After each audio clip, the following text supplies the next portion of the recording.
तो hello students, अब ये हम लोग वैसे करंट इलेक्ट्रिसिटी के सीरीज़ के नेक्स्ट पार्ट पे आ गए हैं, ठीक है ना। तो ये नेक्स्ट पार्ट जो है, दिस इज़ पार्ट नंबर 12। मैंने ऑलरेडी कैसा है, आज मेरे पास थोड़ा एडवांटेज था, तो मैंने इसके बहुत सारे सर्किट डायग्राम बना दिए, क्योंकि हमने आपको भी ध्यान होगा कि लास्ट वाली जो वीडियो था उसमें हम लोगों ने देखा था कि सीरीज़ और पैरेलल कॉम्बिनेशन कैसे लिए जाते हैं। तो उस बात को ध्यान रखते हुए कैसा है कि मैंने बहुत सारे सर्किट डायग्राम आपके लिए बना रखे हैं।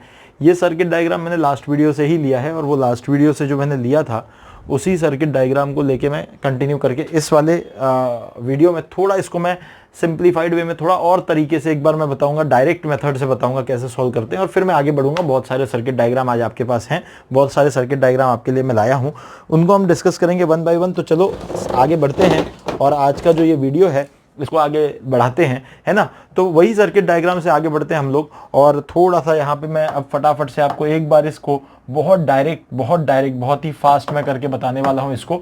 जैसे आप लोग सोच सकते हैं कि भाई ये जो है दोनों की दोनों आप देख सकते हैं, ये दो है और ये एक है, ये दोनों की दोनों सीरीज में हैं और इनका इक्विवेलेंट आप देख सकते हैं, ये आपको 3 ओम मिलने वाला है।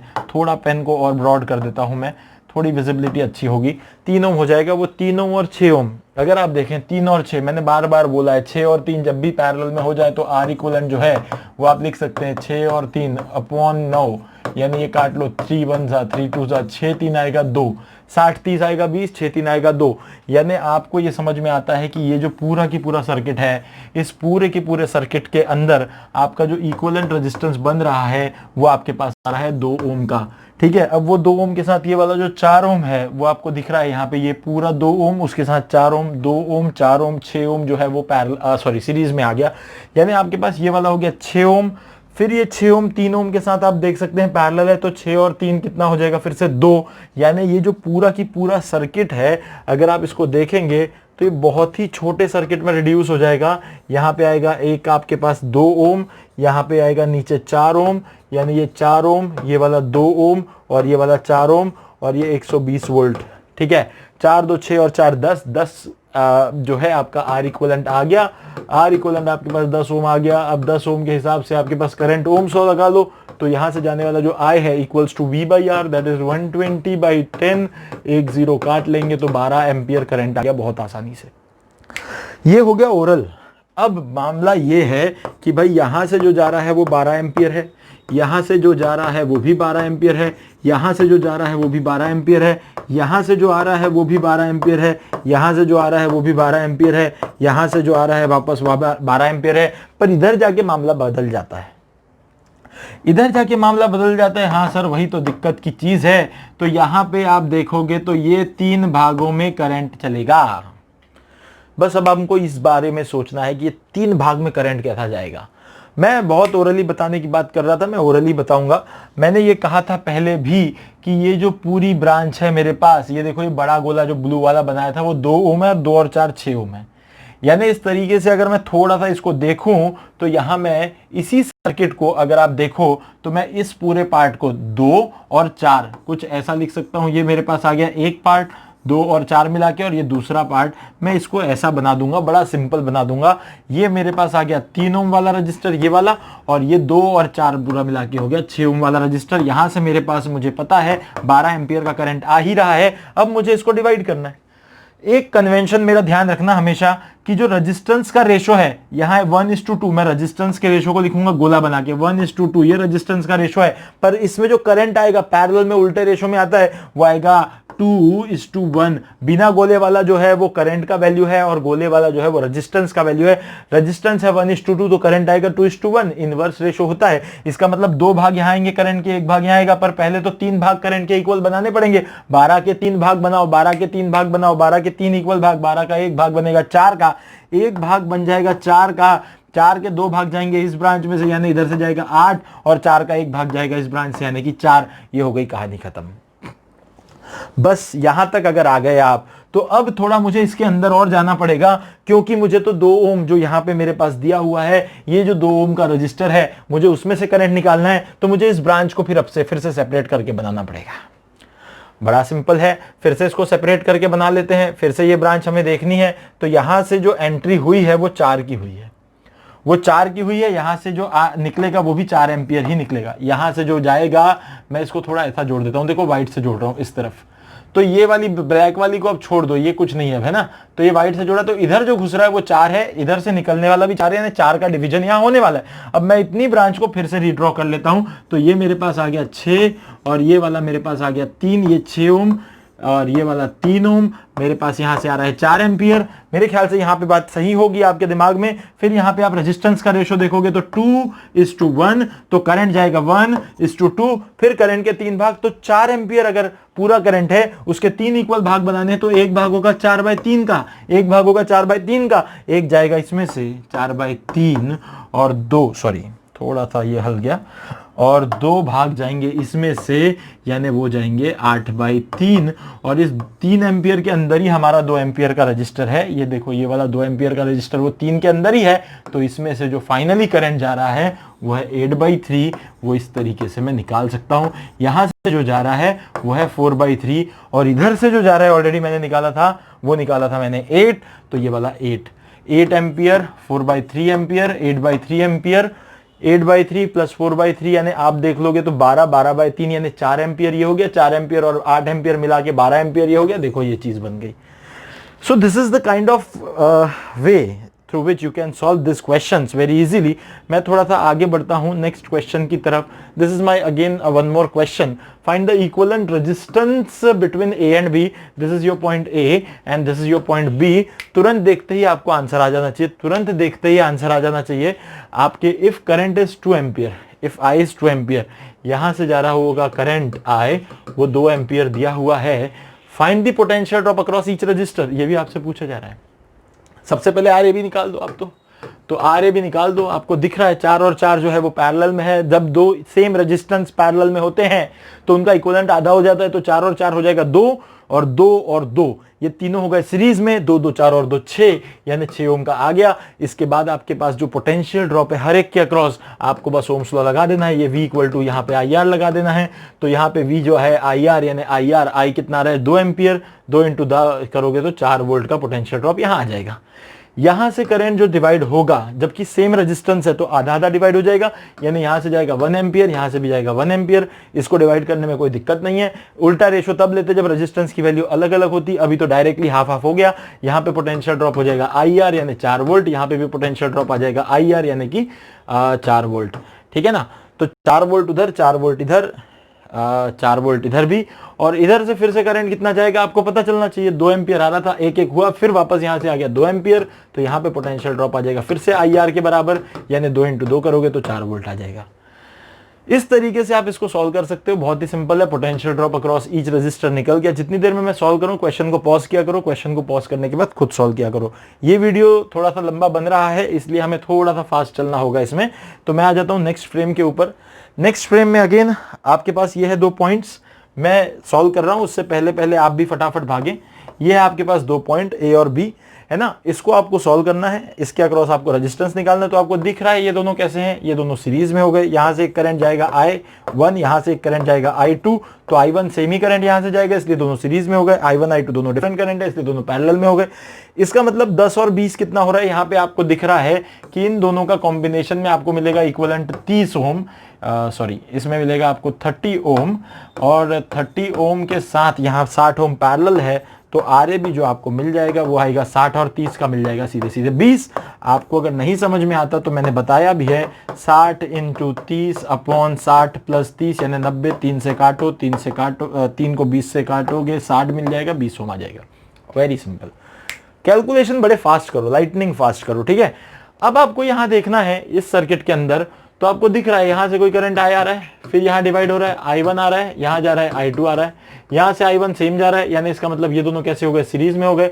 और फिर ये वाला इस 4 के साथ कैसा हो गया, पैरेलल में हो गया, और फिर वो पूरे के पूरे कैसे हो गए, सीरीज में हो गए। यानी 3 और 1 4 हो गया, 4 और 4 पैरेलल में कितना हो जाएगा, 4 और 4 सेम रेजिस्टेंस पैरेलल में जब लगेंगे तो हाफ हो जाएगा, यानी 2 बन जाएगा। यानी आपके पास इक्विवेलेंट जो सर्किट है वो कुछ ऐसा बन जाएगा, ये ऐसा बन जाएगा बड़ा ही फास्ट। यहाँ पे आ जाएगा 2 ओम 4 4 का, यहाँ पे बन जाएगा 6 ओम, यहाँ पे बनेगा 3 ओम, ये वाला आ गया A, ये वाला आ गया B। मैं बड़ा फास्ट करूंगा इस चीज को, because it is very simple. This is RAB, that is 2 6 2 8 और 3 11 11 ओम का रेजिस्टेंस आ गया AB के across. Very very very simple. अगला क्वेश्चन है ये, ठीक है, मैं अगले क्वेश्चन को भी फ्रेम में ले आता हूं ताकि कुछ लोग जो इसको सॉल्व कर लें वो इसको सॉल्व कर लें फटाफट से, बिल्कुल सुपर फास्ट भागेंगे हम। फिर से ये रहा ए पॉइंट, ये रहा बी पॉइंट, आपको दिख रहा है यहां से करंट जा रहा है आई, फिर से यहां जा रहा है I1, यहां से जा रहा है I2, यहां से I1, सेम करंट चलेगा, इसका मतलब दोनों सीरीज में, 4 और 2 6, 6 3 2, यानी इस पूरे का इक्विवेलेंट जो है, इस पूरे का इक्विवेलेंट जो है ये वाले पूरे, अरे पेन साथ नहीं दे रहा भाई, दे रहा है, अरे अरे अरे अरे अरे, इस पूरे उल्टा घूमेगा, चलो इस पूरे का इक्विवेलेंट जो है वो है 4 और 2 6, 6 और 3 2, यानी आपको दिख रहा होगा कि ये जो रेजिस्टेंस है ये एक ऐसा है, ये एक ऐसा है, ये एक ऐसा है, ये वाला पॉइंट बी है, ये वाला पॉइंट ए है, ये वाला 2 ओम है, ये वाला 5 ओम है और ये वाला अगेन 3 ओम है। तो 5 और 3 8 और 2 10, यानी RAB जो है आपके पास आ गया 10 ओम। यहां से आप कह सकते हैं कि भाई इक्विवेलेंट रेजिस्टेंस 10 ओम है। मेरे ख्याल से कुछ अच्छे बच्चे जो हैं ये ऑलरेडी सॉल्व करके बैठ गए होंगे, बहुत आराम से सॉल्व करके बैठ गए होंगे। यहाँ से जाने वाला करंट है I, यहाँ से आने वाला करंट है I, ये करंट फिर यहाँ यहाँ और यहाँ डिवाइड होगा, आपको दिख रहा है ये वाले दोनों में करंट सेम चलेगा, यानी 3 और 7 जो है वो 10 हो जाएगा। और वो 10 इस 10 के साथ में कैसा होगा भाई, वो 10 इस 10 के साथ में होगा पैरेलल, इसका मतलब ये वाला 10 and this 10 is in parallel. आप चाहो तो अब इसको रिड्यूस कर सकते हो सर्किट को, यानी ये पूरा ब्रांच एक बन जाएगा, 10 और 10 पैरेलल यानी बचेगा 5, यानी यहाँ पे आपके पास पॉइंट ए, इसमें से निकलेगी एक ऐसी ब्रांच जिसमें ये 10 और ये 10 हो जाएंगे 5, और ये 5 ओम के बाद ये वाला कॉर्नर ये है, तो यहाँ पे एक और मिल जाएगा रजिस्टर, यहाँ पे एक और मिल जाएगा रजिस्टर, ये वाला पॉइंट होगा B, ये वाला होगा 5, ये वाला होगा 10। अब यहाँ देखोगे अगर तो ये पूरा की पूरा इस 5 के साथ, ये पूरा की पूरा इस 5 के साथ सीरीज में आ गया, यानी ये 5 और ये 5 कैसे हो गए सीरीज में आ गए, यानी ये पूरा बन गया 10, 10 और 10 कैसे हो गए पैरेलल में, यानी RAB अक्रॉस AB के अक्रॉस जो R है 10 10 पैरेलल में बन गए 5। ये आ गया आपके पास आंसर। देख लेते हैं और कोई क्वेश्चन है क्या इधर छुपा हुआ, और कोई क्वेश्चन तो नहीं है। आई होप आप सर डायग्राम्स बना लिए होंगे, आई होप आपने ये क्वेश्चन सॉल्व कर लिए होंगे। चलो नेक्स्ट फ्रेम में चलते हैं। Again this is frame number 8, we have some few more questions. हमारे पास इस वीडियो में थोड़ा समय कम है क्योंकि ऑलरेडी इसके साथ अभी जो आगे वीडियो है जुड़ा हुआ वो काफ़ी बड़ा है, तो इसीलिए मुझे थोड़ा सा फास्ट चलना होगा, है ना, बिकॉज हमारे पास उतना ज़्यादा समय नहीं है ना। तो थोड़ा सा आप समझें इस चीज़ को, थोड़ा पॉज कर करके देखें, आपको चीज़ें समझ में आएंगी, है ना। अब ये है आपके पास पॉइंट ए, ये है आपके पास पॉइंट बी, ओके। तो ये पूरा सर्किट है, शुरुआत कहाँ से करें, तो जिसके अक्रॉस निकालना है उसके दूर वाले पॉइंट से शुरुआत करने की कोशिश किया करो। ये एक और ट्रिक है कि आप जहां भी जिसके अक्रॉस निकालना है उससे दूर चले जाओ, जितना दूर जाओगे उतना सिंप्लीफाइड सर्किट मिलेगा।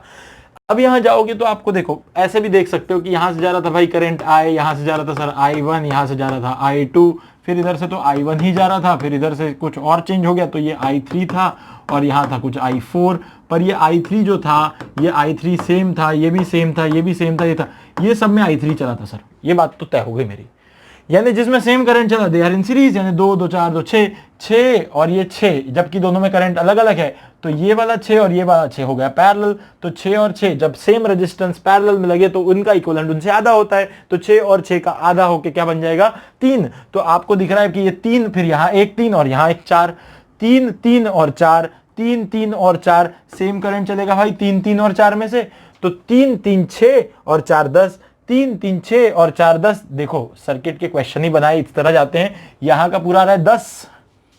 मेरी बात को सोचो, मैं थोड़ा इधर क्या करता हूं, गोले गोले बनाता हूं, गोले गोले बना देते हैं। ये पूरा 2 2 4 2 6, ठीक है। फिर दूसरे कलर का पूरा, दूसरे कलर का भाई, तो ये दूसरा कलर मिला लो इसके साथ, ये पूरा, तो 6 6 पैरेलल तो हरा, यानी 6 6 पैरेलल यानी 3 ओम। फिर अब ये 3 और ये वाले 3 को भी ले लें इसके साथ, तो और नया कलर ले लेते हैं, तो भाई ये वाला ले लो, तो ये वाला पूरा, ये बड़ा वाला सर्कल, ये पूरा आ गया, ये 3 इधर वाला 3, ये 3 6 और 4 10, ये पूरा की पूरा गोला जो बना ये बना 10 ओम का। अब ये पूरा 10 ओम बन रहा है यहां तक, यानी अब ये है एक और यहां एक ब्रांच पैरेलल है। मैं इसको थोड़ा बना देता हूं, ये एक, ये एक, ये एक, शायद आपको ये कलर विजिबल ना हो, शायद ना हो सकता है, तो मैं बना लेता हूं दूसरे कलर से, ठीक है। तो ये जो 10 है, ये वाला 10, ये 10 तो ये वाला 10 है, ठीक है। और थोड़ा इसको ऊपर ले लेता हूँ, ठीक है। और यार थोड़ा सा ये वाला कौन सा था, 5, हाँ तो ये ऊपर वाला 5 है, तो ये वाला 5 देखो, ये वाला 5 ओम है ही, और ये नीचे वाला 5 और एक 5 ओम है मेरे ख्याल से, ठीक है। ओके, ये एक 5 ओम है, ओके। और ये 10 ओम है, और ये जो मैंने पूरा बनाया था एक बड़ा वाला, तो ये एक और मेरे पास 10 ओम आ गया, ठीक है। ये 10 ओम और एक आ गया। तो अब कुल मिला के सर्किट जो है वो ऐसा रिड्यूस सा हो गया आपके पास, ठीक है। अब ये सर्किट रिड्यूस सा हो गया, ठीक है ना, ये रिड्यूस हो गया आपके पास सर्किट। अब क्या करोगे आप, चल ही नहीं रहा है वैसे तो, पेन गड़बड़ हो रही कुछ। ये 10 और ये 10 अगेन देख सकते हो आप पैरेलल है, तो इस और 10 और इस और 10 को मिला लोगे तो 10 और 10 हो जाएगा 5, और फिर ये पूरा इस 5 और बाकी 5 के साथ हो गया सीरीज।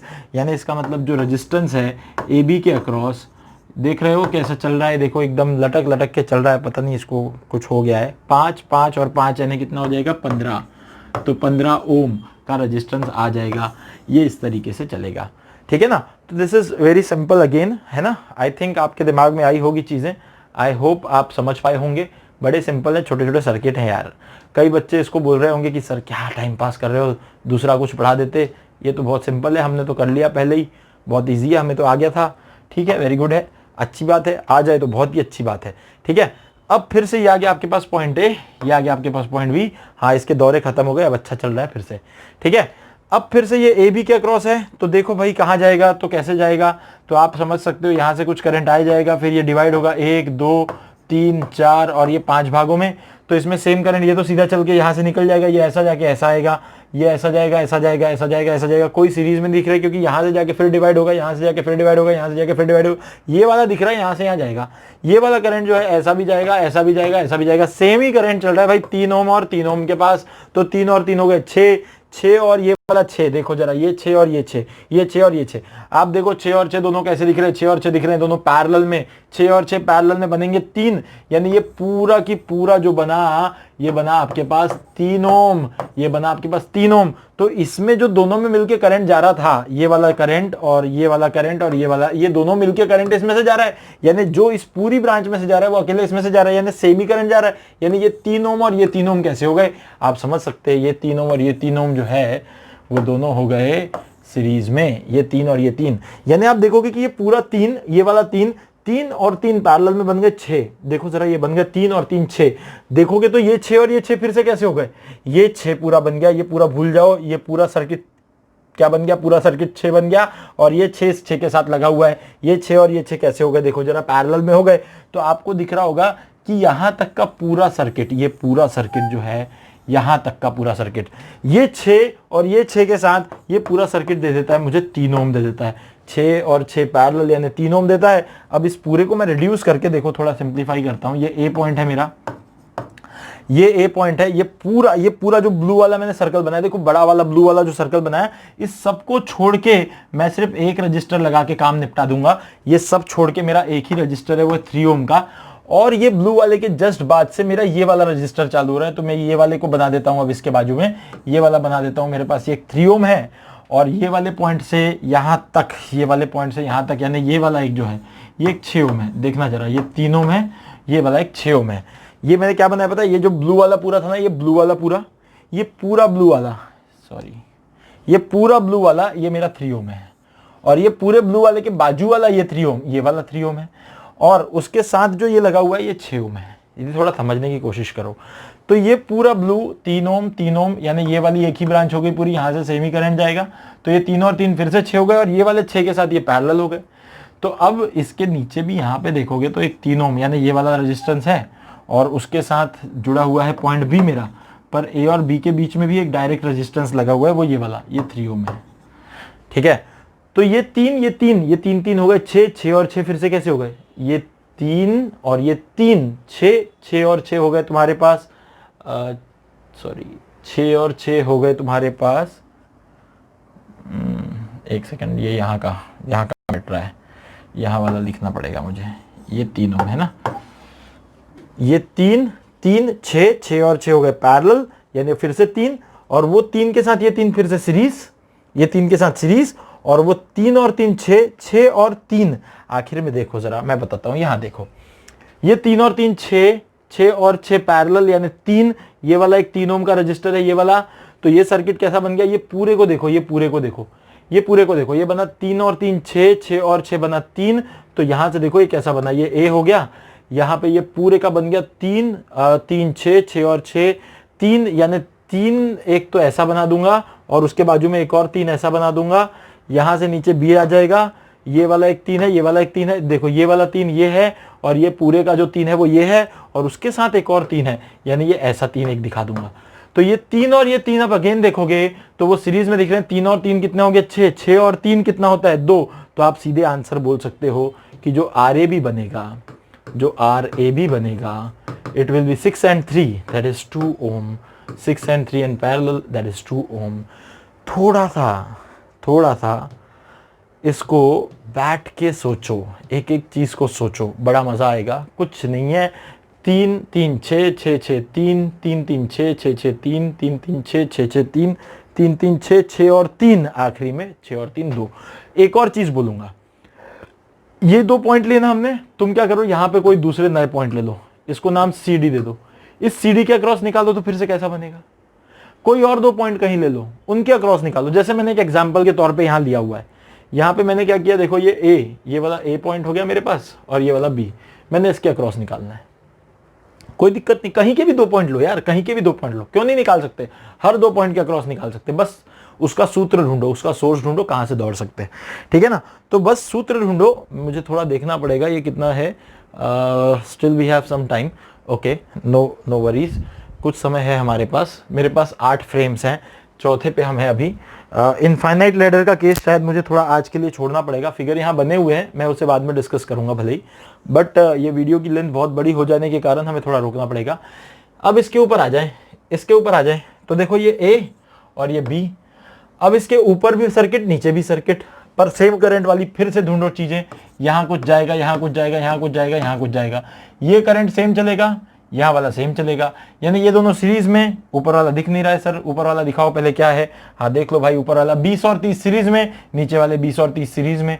इसका मतलब 20 और 30 हो गया, सॉरी गलती, 10 और 20 सीरीज में, 10 और 20 सीरीज में, 10 और 20 होता है 30, यहाँ भी होता है 30, 30 और 60, 30 और 60 पैरेलल में, 30 और 60 पैरेलल में, तो ये पूरा बना सर 60 और 30, 60 30 होता है 20, बताया था। फिर ये 30 और 60, 60 30 होता है 20, यहाँ का भी 20 बना दो एक। सर एक काम कर दो सर, इसको रीड्रॉ करके दिखा दो, एक बार कर लेते रीड्रॉ, कोई दिक्कत नहीं है। लेट अस से दिस इज पॉइंट A, इस पॉइंट A के आगे जाओ तो यहाँ पे एक सर्किट, एक रजिस्टर लगा दो जो कि ये वाला होगा, वो कितने का होगा 20 का होगा। फिर इसके साथ एक और लगा दो, ये वाला सर्किट, ये वाला रजिस्टर, ये कितने का है तो ये 10 का है, ठीक है। यहाँ पे कहीं पे पॉइंट आपका B बना लो, ये वाला पॉइंट A है, A और B के बीच में डायरेक्ट एक रजिस्टर है जो कि है 30 का, लो बन गया। नीचे भी वैसे ही बना दो, तो ये लो सर चलो 20 का हो गया यहाँ पे। उसके बाद में यहाँ से आप लगा दो एक और रजिस्टर जो कि है 10 का, यही वाला रजिस्टर, खत्म होगी कहानी।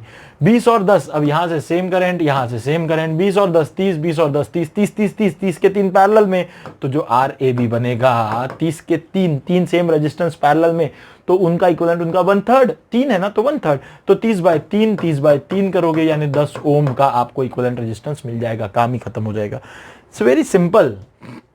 और कोई है क्या? नहीं है, इट्स वेरी सिंपल।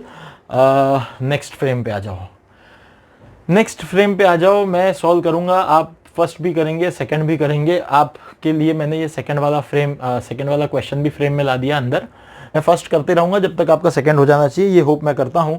और फटाफट आपके आंसर्स आने चाहिए कमेंट्स में। आपके कमेंट्स भी नहीं आते आजकल, अटेंडेंस नहीं लगेगी, ये बात ध्यान रखो, कमेंट्स होने चाहिए। इसके आंसर फटाफट कमेंट करते जाओ, जैसे जैसे आंसर निकलता है वैसे कमेंट करते जाओ, तो मुझे भी पता चले कि तुमने उतना फास्ट सॉल्व किया है।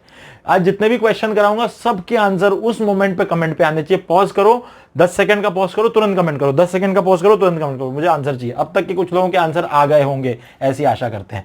चलो लेट्स सी, इसके आगे बढ़े। अभी ये वाला आ गया क्वेश्चन हमारे पास, इस क्वेश्चन में आगे बढ़ेंगे तो 6 और 12, ये 6 और 12, ये वाला 6 और 12 और इधर का एक 12, ठीक है ना। तो क्या बनेगा भाई, इसको सोचना पड़ेगा कुछ तो भी। यहाँ पे ये दोनों हो गए सीरीज में, तो 6 और 12 लगा लो, 12 और 6 कितना हो गया आपके पास, ये तो आ गया 18, और 18 देख लो, 18 दोनों पैरेलल में आ गए, 18 पैरेलल में आ गए, 18 पैरेलल में आ गए तो आ जाएगा 9 आ जाएगा। शायद ये कलर के साथ प्रॉब्लम होती है, तो 9 आ जाएगा। इधर देखोगे तो ये वाला चलेगा 12 और ये वाला 6, 12 और 6, 12 और 6, 12 और 6 आ गए कैसे पैरेलल में, तो 12 इंटू 6 कर लो अपॉन 12 प्लस 6 कर लो 18, ये कटेगा 1 से, ये कटेगा 3 से, ये कटेगा 4 से, तो यहाँ इसका पूरा की पूरा बन गया आपके पास 4 ओम। ये बना 4 ओम, ये बना आपके पास टोटल में 9 ओम, है ना। अब इस सर्किट को फिर से रीड्रॉ करके दिखा दो। चलो एक बार रीड्रॉ कर लेते फटाफट, कुछ भी नहीं है, फटाफट से ए पॉइंट ले लो, ए पॉइंट के बाद एक रजिस्टर लगा दो, ये वाला अपना 5 ओम का रजिस्टर लगा दो। फिर इसको थोड़ा सिंप्लीफाई कर लिया तो अपन ने इधर पे 3 ओम वाला एक लगा ही हुआ है, वो 3 ओम को लगा दिया। उसके बाजू में ही सीरीज में एक और लगा दो, वो कैसा है 9 ओम का लगा दिया, ठीक है। इधर से चलो नीचे, 3 ओम के पहले से थोड़ा नीचे चलो तो ये आ गया आपके पास 2 ओम। फिर इधर मुड़ जाओ, इधर मुड़ जाओ तो इसका हमने निकाल रखा है 4 ओम, तो इधर लगा दो आप 4 ओम। फिर उसके बाजू में 6 ओम भी लगा दो, ठीक है। इसको जोड़ दो सीधे यहाँ लाके, और यहाँ से आप एक पॉइंट निकाल दो बी, जिसके पास आपको एक 4 ओम का रजिस्टर और ये वाला लगा देना है। ये दोनों की वैल्यू कितनी है, तो ये वाला एक 4 ओम है ही अपने पास, ये वाला जो आया था ये 2 ओम है ही अपने पास, ठीक है। और ये वाला एक बाहर जो है वो 6 ओम, ये वाला, ठीक है। तो देखो जरा ये सर्किट एक ही दिखता है, तो 3 9 ये बना आपके पास 12 और ये बना 6 4 10 और दोबारा देखो सेटिंग कितनी बढ़िया की है, ये पूरा 12, ये भी पूरा 12। आपको दिखता नहीं कि ये दोनों ब्रांचेस पैरेलल में ही है, तो 12 और 12 12 12 equal resistance, same resistance in parallel, आधा हो गया 12 12 का बना 6, तो ये बन गया बड़े आराम से ऐसा ऐसा और ऐसा। यहाँ पे बना B, यहाँ पे बना A, ये इस पूरे का मिला के बना 6, पहले वाला अंदर घुसने वाला 5, बाहर निकलने वाला ये वाला रेजिस्टेंस 4। देख लो कितना बनता है, 6 4 10 और 5 15। So this RAB is equal to 15 ohm. कहीं कुछ कैलकुलेशन में छोटी मोटी मिस्टेक हुई तो एक्सक्यूज करें, हो सकता है कुछ फास्ट करते करते कुछ गड़बड़ हुई हो, बट आई थिंक इतना तो आप समझ सकते हैं। We are dealing with concepts and if it is correct conceptually then calculations तो ठीक है, दे आर लाइक हो सकते हैं, they can be some, there can be kind of mistake, है ना। चलो तो let's move to the next one. Okay, so this is again a circuit, this is 12 and 6 in parallel, सीधे दिख गया मुझे यहाँ से जाने वाला करंट, तुरंत देखो फिर दिख गया ये वाला, फिर इसके बाद ये दोनों सीरीज में दिख गए मुझे और ये दोनों भी सीरीज में दिख गए मुझे, ठीक है ना। क्या कर सकते हैं अपन इसको, तो इसको देखो थोड़ा सिंप्लीफाई करते हैं। ए के बाद का ये जो रजिस्टर है दिस इज पॉइंट ए, इसको तो ऐसे ही छोड़ दो। ये वाला क्या है 12 6, 12 और 6 का आपको पैरेलल निकालना है, तो 12 इंटू 6 अपॉन 12 प्लस 6 यानी 18। अभी निकाला था 3, 3 से काटा 4, 4 अभी निकाला था।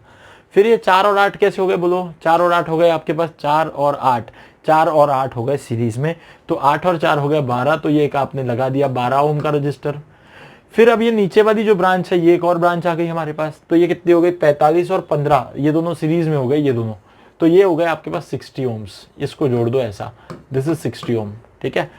अब यहां से निकल के आ जाओ आप, यहाँ पे आ गया आपके पास 14 ओम का एक रजिस्टर, ये वाला 14 ओम का रजिस्टर यहां से नीचे आ गया।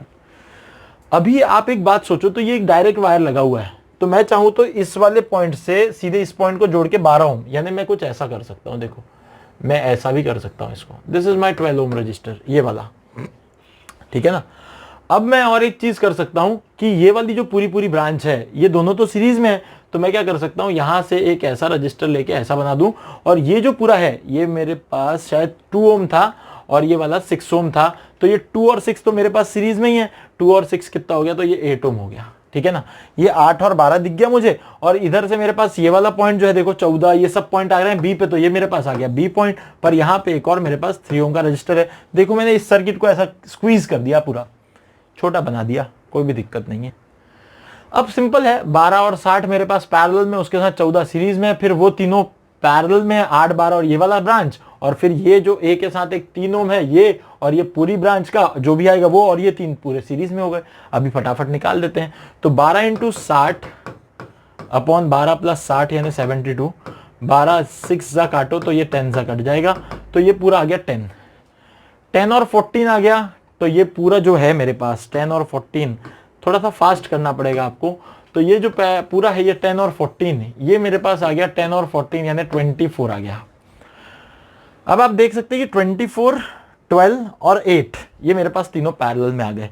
तो मैं क्या करूंगा, इसको ऐसा बनाता हूं, एक बार देखो थोड़ा सिंप्लीफाइड बना देता हूं एक और बार। मैं एक्चुअली बार बार सर्किट इसलिए बना रहा हूं ताकि आपको समझा पाऊं, ठीक है ना। ये तीनों में आ गया मेरे पास, ये वाला मेरे पास सॉरी बी आ गया, ये बी पॉइंट, ये वाला मेरे पास ए पॉइंट है। मैंने अभी अभी इसको निकाला है 24, इसके नीचे वाला मेरे पास है 12 और इसके भी नीचे वाला है मेरे पास 8 और ए के पास एक रजिस्टर और है 3 ओम।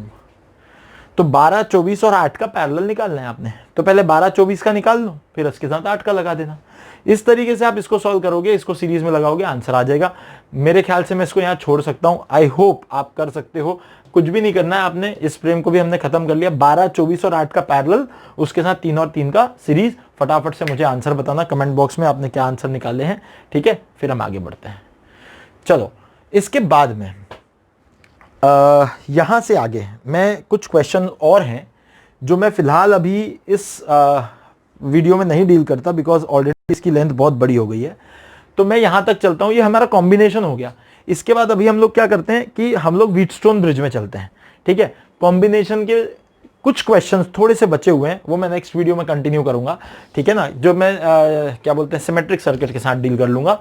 अब हम लोग चलते हैं व्हीटस्टोन ब्रिज की तरफ। तो यहां से अब आप व्हीटस्टोन ब्रिज की तरफ जब जाएंगे तो जस्ट आपको थोड़ा फ्रेम चेंज होकर मिलेगा, नया बोर्ड, दूसरा बोर्ड देखने मिलेगा। तो अब हम जाते हैं व्हीटस्टोन ब्रिज की तरफ। यहां से शुरू करेंगे व्हीटस्टोन ब्रिज, ओके। चलो देखो, तो ये हो गया जादू, ठीक है। जादू ऐसे हो गया कि सडनली तुम्हें दिख रहा होगा, अब सडनली सारा बोर्ड चेंज हो गया, ठीक है ना। तो अब कैसा है कि असल में हमने इस वीडियो को 2 पार्ट्स में बनाया है, तो इसलिए थोड़ा सा एक पार्ट जो पहले आपने देखा वो अलग था, ये पार्ट अलग था। एक्चुअली क्या है, जगह अलग अलग होती है, लोकेशंस बदलती जाती हैं, तो उसके हिसाब से क्या है कि वो थोड़ा सा बोर्ड में डिफरेंस दिखेगा। जादू वादू कुछ नहीं होता है, बस एक एडिटिंग होती है और कुछ नहीं होता है, ठीक है। तो अब तक के जैसे आपने देखा सीरीज पैरेलल कॉम्बिनेशन के बहुत सारे क्वेश्चंस हम लोग कर चुके हैं, और जो सीरीज पैरेलल कॉम्बिनेशन के क्वेश्चंस हमने किए थे उसके अलावा एक और इम्पॉर्टेंट चीज़ है, जो एक इम्पॉर्टेंट टूल है, आप इसको कह सकते हैं। ये टूल है व्हीटस्टोन ब्रिज। जब ये व्हीटस्टोन ब्रिज आप सीख लेंगे तो आप ये समझ लें कि आप किसी भी सर्किट को थोड़ा और सिंप्लीफाइड मैनर में ले सकते हैं, कर सकते हैं सॉल्व, है ना। तो ये जो मैंने फिगर बना रखा है इसे बेसिकली व्हीटस्टोन ब्रिज कहते हैं। और एक सिंपल चीज समझ लो कि why we are going through this Wheatstone bridge, क्यों पढ़ रहे भाई हम व्हीटस्टोन ब्रिज। बस सिंपल चीज समझ लो कि आपके पास जो इक्विवेलेंट रेजिस्टेंस निकालने वाली चीज है, उस इक्विवेलेंट रेजिस्टेंस को निकालने में ये हमारी हेल्प करने वाला है। आपको कहीं भी कोई कॉम्प्लिकेटेड सर्किट अगर देखने को मिलता है तो आप उस कॉम्प्लिकेटेड सर्किट को अगर आप वहां ऐसा व्हीटस्टोन ब्रिज जैसा कुछ देख पाएंगे तो आप उसे बहुत इजी बना सकेंगे, सिंप्लीफाइड बना सकेंगे। एट द एंड में अगर एक लाइन में कहूं तो किसी कॉम्प्लिकेटेड सर्किट को ये व्हीटस्टोन नेटवर्क अगर ये वहां है तो इजी बना देगा, जिससे आपको इक्विवेलेंट रेजिस्टेंस निकालने में बड़ी आसानी होगी। तो हमें पहले व्हीटस्टोन ब्रिज को समझ लेना है, ठीक है। मैं व्हीटस्टोन ब्रिज के बारे में बता देता हूं कुछ बातें। व्हीटस्टोन ब्रिज मैंने यहां फिगर बना रखा है ना। तो मैं ये कह देता हूं कि let R1, R2, R3 and R4 be the resistances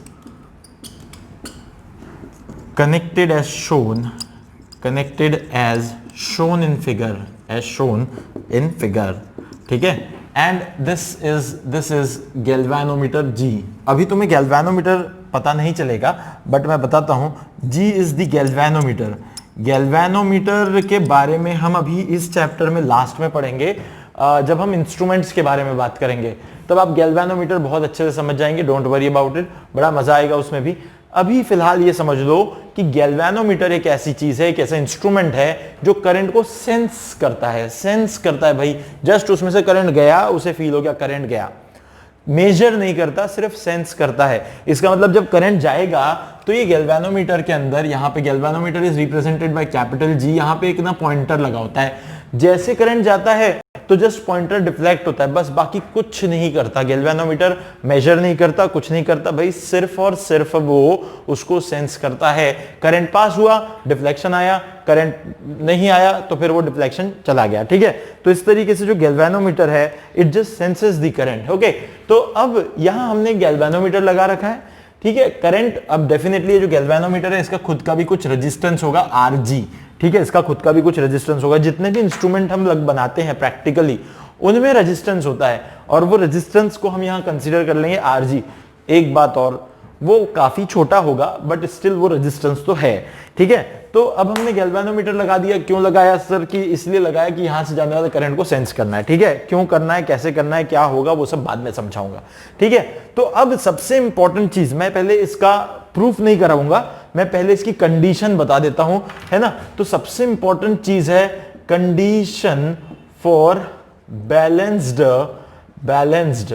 Wheatstone bridge. Condition for balanced Wheatstone bridge, condition for balanced Wheatstone bridge. Actually this is the most important thing. आपको कभी भी अगर व्हीटस्टोन ब्रिज जैसा कुछ दिखे, तब आपको पहले इस कंडीशन को चेक करना है, तभी आपको पता चलेगा वो व्हीटस्टोन ब्रिज है और बैलेंस्ड है। सबसे इंपॉर्टेंट बात, व्हीटस्टोन ब्रिज हो और साथ में वो कैसा हो, बैलेंस्ड हो। इस शेप पे बिल्कुल मत जाओ, पहली बात। सर क्या सर्किट में ऐसा क्या ऐसा शेप दिखेगा क्या? नहीं, शेप पे बिल्कुल मत जाओ, शेप नहीं रहेगा ऐसा। शेप पे मत जाओ, बिल्कुल भी शेप पे मत जाओ।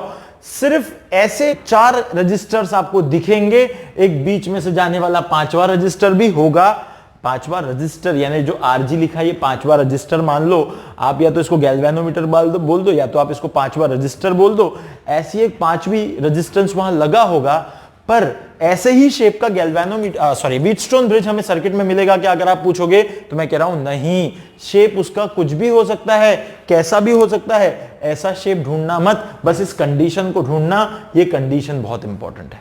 अब जो कंडीशन है बैलेंस व्हीटस्टोन ब्रिज की, वो उसमें सबसे इंपॉर्टेंट चीज है कि आईजी यानी यहां से जाने वाला करंट, आईजी जो है यहां से यानी गैल्वेनोमीटर से जाने वाला करंट होगा 0, यानी गैल्वेनोमीटर से कोई भी करंट नहीं जाएगा, यानी ये बीच वाली ब्रांच से करंट नहीं जाएगा। और ये तब पॉसिबल है जब R1/R2 will be equal to R3/R4, यानी इसका मतलब ये रेजिस्टेंस और ये रेजिस्टेंस का रेशो, ये रेजिस्टेंस और ये रेजिस्टेंस के रेशो के बराबर जब होगा, तभी आप कह सकते हैं कि जो व्हीटस्टोन ब्रिज है वो बैलेंस्ड कंडीशन में है। अब आप इसको थोड़ा ऐसा भी लिख सकते हैं, ये अपॉन ये और इक्वल टू ये अपॉन ये लिख दूं क्या सर? तो यहीं से कर लो आप, R2 उधर भेज दो, R3 इधर भेज दो, आप कर सकते हो। आप इसको ऐसा भी कर सकते हो कि R1/R3 लिख दूं, इक्वल टू आप लिख सकते हो R2/R4, ये भी लिख सकते हो, इसमें कोई गड़बड़ नहीं है। ये अपॉन ये लिख दो और ये अपॉन ये लिख दो। जब इसका रेशो इसके रेशो के बराबर होगा तो बैलेंस्ड कंडीशन होगी, तब व्हीटस्टोन ब्रिज जो है वो बैलेंस्ड होगा। थोड़ा एक एग्जांपल के तौर पे बता देता हूं मैं। अगर R1 की वैल्यू 10 है, R2 की वैल्यू 20 है, R3 की वैल्यू 30 है, R4 की वैल्यू 40 है, आप ले लें इनके रेशोस, तो 10/20 करके देख लो। यहां से आपको मिलेगा 10/20 का मतलब 1/2 आ जाएगा। यहां पे आप रेशो ले लो, आपको मिलेगा 30/40, 30/40 का मतलब आपको मिलेगा 3/4। क्या R1/R2 इक्वल टू R3/R4 है? R1/R2 is not equal to R3/R4. R1/R2 is 1/2, R3/R4 is 3/4. Hence, Wheatstone bridge is not balanced. Hence, Wheatstone bridge is not balanced. It is balanced only when the ratios are equal. धरने की कोशिश करो दिमाग में, ratio equal होने चाहिए, ratio equal होने चाहिए। सर थोड़ा एग्जाम्पल और बता सकें तो अच्छा होगा। मैं ठीक है बता दूंगा, कोई बड़ी बात थोड़ी ना है। मैं सिर्फ इतना करूंगा, इसको ले लूंगा 20, इसको ले लूंगा 40, इसका रेशो आएगा 20/40 यानी 1/2। देखो 1/2, यहां पे भी 1/2, यानी R1/R2 इक्वल्स टू R3/R4। जैसे ही मुझे ये कंडीशन मिली, मैं कह दूंगा व्हीटस्टोन ब्रिज इज बैलेंस्ड। तुरंत ही मैं कह दूंगा कि यहां से जाने वाला करंट है 0। तुरंत ही मैं कह दूंगा यहां से जाने वाला करंट है 0। यहां से करंट आया था I, यहां से करंट आया था I, ये करंट आया था I, यहां चला गया कुछ डिवाइड होके I1, यहां चला गया कुछ I2, यहां से जा रहा था I1, यहां से जा रहा था I2, इस ब्रांच में कुछ नहीं गया, तो ये जो I1 था अब इधर नहीं गया तो सारा इधर चला जाएगा। जो I1 था वो इधर चला जाएगा, सीधे A से B गया, B से C चला जाएगा। वैसे जो I2 है वो I2 A से D गया और सीधे सीधे D से C चला जाएगा। ये वाला भी I2 ही रहेगा, ये वाला भी I1 ही रहेगा। इधर से देखोगे तो ये दोनों रेजिस्टेंसेस में सेम करंट जा रहा है, ये दोनों रेजिस्टेंस में सेम करंट जा रहा है। इसी से पता चलता है कि R1 R3 सीरीज में है, R2 R4 सीरीज में है, R1 R3 सीरीज में, R2 R4 सीरीज में। हम जबकि पहले जब हमने देखा इसको शुरू में, तब हम बोल नहीं पा रहे थे कौन कैसा है। हमारे पास अंदाजा नहीं लग रहा था कौन सीरीज कौन पैरेलल, बड़ा कंफ्यूजन था। पर जब व्हीटस्टोन ब्रिज बैलेंस हो जाएगा, जब बैलेंस व्हीटस्टोन ब्रिज होगा तो बीच में से करंट नहीं जाएगा, इसका मतलब ये पूरी ब्रांच में सेम करंट जाएगा, ये पूरी ब्रांच में सेम करंट जाएगा, ये दोनों रेजिस्टेंस सीरीज, ये दोनों रेजिस्टेंस सीरीज, और आपस में ये दोनों कैसे, तो वो पैरेलल। इसका मतलब जैसे ही हमें पता चलेगा, जैसे ही हमें पता चलेगा, तो यहां हम लिख लेते हैं, if R1 by R2 is equal to R3 by R4, it implies that R1, it implies that, पहले लिख दूंगा IG equal to 0, therefore we can say that R1 and R3 are in series and R3 and R4 are in series. अब R3 and R4 are also in series, so that this network will become like this. This network will become like this. ये हो गया network. यहां से तो कोई current जा ही नहीं रहा है, तो ये वाले को बनाने की जरूरत भी नहीं है। अब इस ब्रांच को मैं नहीं बनाता, इसको बनाने की जरूरत ही नहीं है।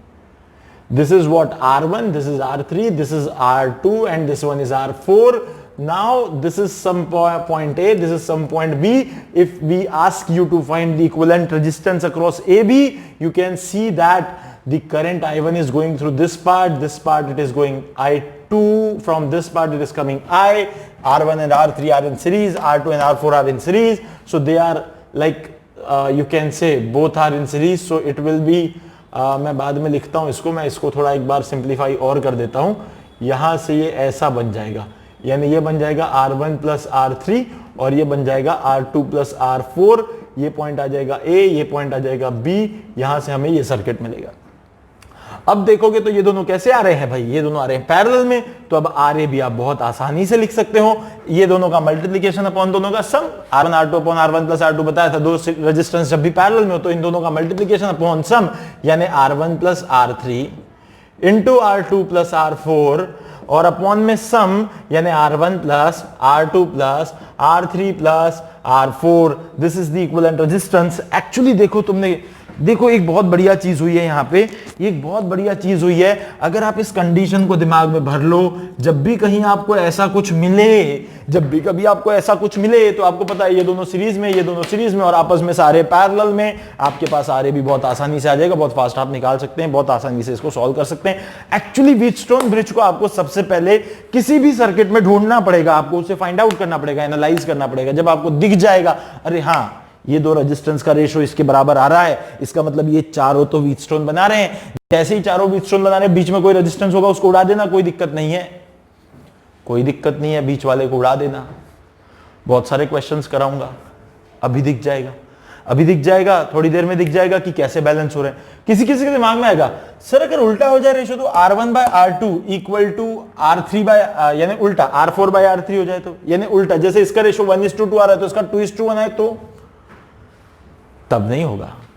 इसका 1:2 तो इसका भी 1:2, इसका 1:2 तो इसका भी 1:2, ठीक है। फिर सर उल्टा होगा तो क्या होगा, उल्टा कुछ भी होता है तो एंटी हो जाता है। अरे जब भी कभी कोई चीज का उल्टा पढ़ते हो तो क्या बोलते हो उसको, एंटी। भाई दो वेक्टर्स पैरेलल तो वो दोनों अगर अपोजिट है तो क्या बोलते हो, एंटी पैरेलल। तो जब रेशोज इक्वल तो व्हीटस्टोन, तो जब उल्टा रेशो तो anti Wheatstone, anti Wheatstone. Anti Wheatstone भी एक कॉन्सेप्ट है, उसको अलग से सॉल्व करना पड़ेगा, वो फिलहाल नहीं बताऊंगा, वो बाद में बताऊंगा। उसको केवीएल से सॉल्व करना पड़ेगा, थोड़ा डिफिकल्ट टास्क है, बाद में बताऊंगा। किसी के अंदर क्यूरियोसिटी ज्यादा जाग रही हो तो एचसीबी में जाके देख लो, सॉल्व एग्जांपल में दिख जाएगा, वहां एंटी व्हीटस्टोन ब्रिज का जो है एक क्वेश्चन सॉल्व एग्जांपल में किया हुआ है, तो वहां देख सकते हो बड़ी आसानी से, ठीक है। So for now I think this concept is very much clear to you. What is Wheatstone bridge? What is Wheatstone network? What is the balancing condition of Wheatstone bridge? इसको दिमाग में भर लो कि भाई बीच में से जो है करंट नहीं जाएगा, यहां से सेम करंट जाएगा, यहां से सेम करंट जाएगा, अगर अगर अगर अगर इसका रेशो इसके रेशो के इक्वल हुआ। तो जब सेम जाएगा तो ऊपर के दोनों सीरीज, नीचे के दोनों सीरीज और आपस में चारों, दोनों ऊपर के दो नीचे के दो मिला के जो है वो आपस में दोनों पैरेलल में आएंगे। बस ये कंडीशन आपको ध्यान रखनी है, इसको ऐसा दिमाग में चिपका लो, स्कैन करके अपने दिमाग में फोटो चिपका लो उसकी, और ये तुम्हारे दिमाग में होनी चाहिए हमेशा। अब कोई आएगा दिमाग में, चलो सर ये तो ठीक है कंडीशन समझ ली, पर आया कहां से सर, ये आया कहां से, ये ऊपर से आया क्या, आपके पास कहां से आया ये भाई? ठीक है, बता देंगे कहां से आया। अभी फिलहाल कंडीशन लिख ली सबने, कंडीशन लिख लो और मैं इसको बताता हूं ये आया कहां से। एक्चुअली बताना जरूरी भी है, बताना इसीलिए जरूरी है क्योंकि जो स्टेट बोर्ड की एग्जाम्स हैं, यानी जो हम लोग बोर्ड के पेपर लिखेंगे, स्टेट बोर्ड नहीं बोलना चाहिए, मैंने बोलना चाहिए सीबीएसई की भी रहे, कोई दिक्कत नहीं है।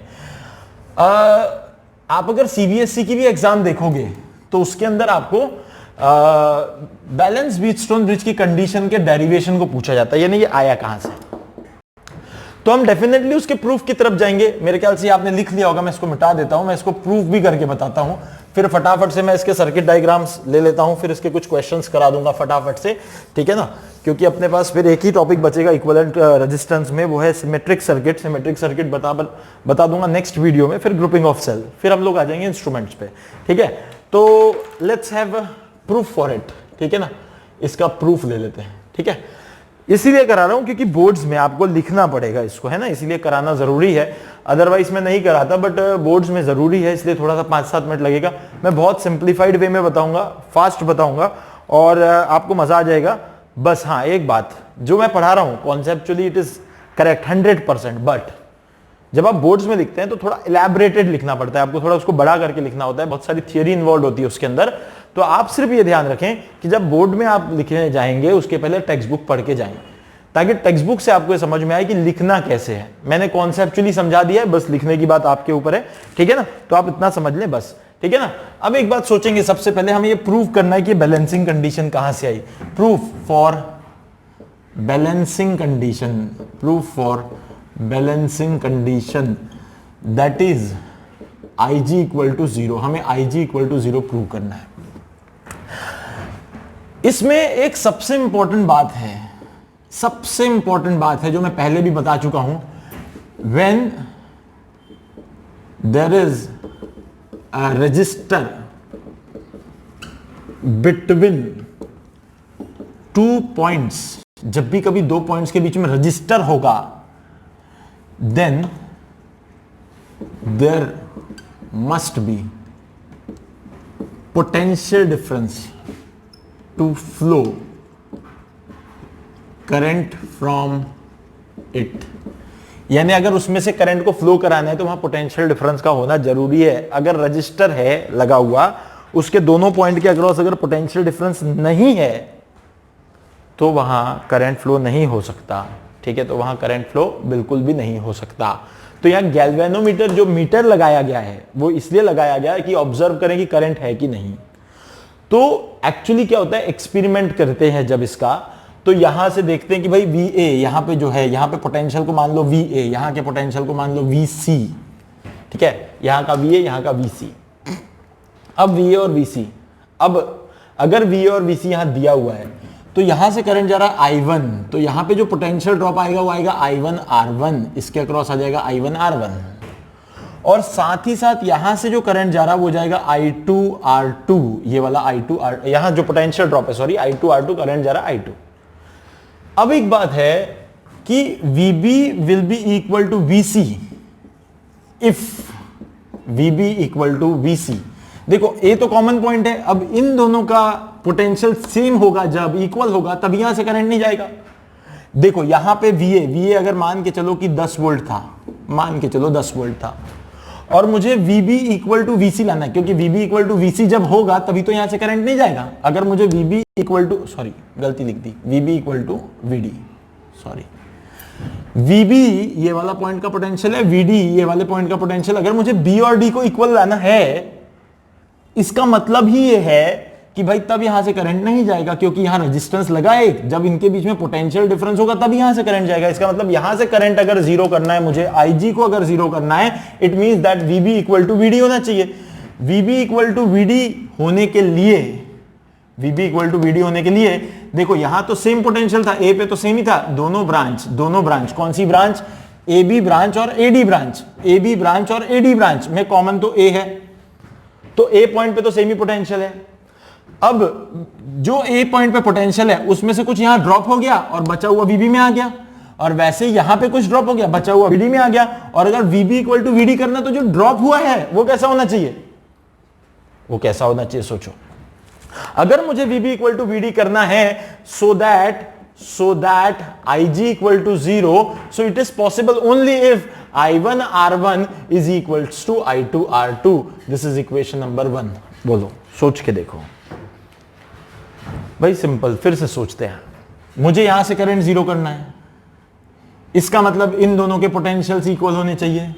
ये तो कॉमन पॉइंट है दोनों ब्रांच का, तो यहां तो पोटेंशियल सेम है। यहां तभी इक्वल होगा जब ड्रॉप्स इक्वल हो जाएंगे। तो ड्रॉप यानी I1 R1 यहां है, यहां का ड्रॉप I2 R2 है। जब ड्रॉप्स इक्वल हो जाएंगे तब जाके VB और VD इक्वल हो जाएंगे। तो ये इक्वेशन हो गई पहली। Again for branch BC and DC, C is common point, C पे तो पोटेंशियल सेम हो गया, देयरफॉर अब C पे सेम हो गया और VB और VD को आप इक्वल बोल रहे हो, तो C पे सेम होने के लिए फिर यहां का ड्रॉप और यहां का ड्रॉप इक्वल हो जाना चाहिए।